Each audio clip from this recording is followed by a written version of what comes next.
আসসালামু আলাইকুম। আজকে আমরা আসছি বাগেরহাট জেলার শরণখোলা থানাধীন বলেশ্বর নদীর পাড়ে। খুব সুন্দর একটি জায়গা, আমাদের খুবই ভালো লাগে। যখনই আমাদের মন খারাপ থাকে, ভালো থাকে, যে কোনো পরিস্থিতিতেই হোক না কেন, আমরা এই নদীর পাড়ে এসে নদীর দিকে তাকিয়ে, আকাশের দিকে তাকিয়ে আমরা আমাদের সময়টুকু পার করি। খুবই ভালো লাগে, সুন্দর একটি জায়গা।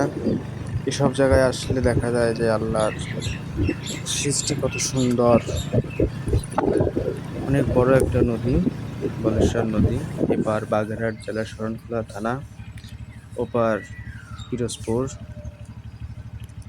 খুব সুন্দর লাগে দেখতে। দেখুন কত সুন্দর একটা নদী, কি সুন্দর, মনে হচ্ছে শিল্পীর তুলিতে আঁকা। পানি থই থই করে, অনেক মাছ পাওয়া যায়।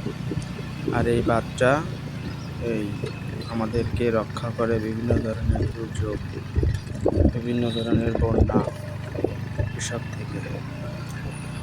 একদিকে সৌন্দর্য বৃদ্ধি করে নদীতে, অন্যদিকে বন্যার সময়, দুর্যোগের সময় আমরা এই পানিতেই বিপদগ্রস্ত হই। এখানের মানুষ অনেক কষ্টে জীবনযাপন করে।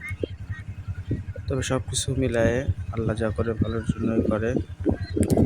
আল্লাহ পাকের সৃষ্টি অনেক সুন্দর, অনেক ভালো লাগে। আল্লাহ হাফিজ।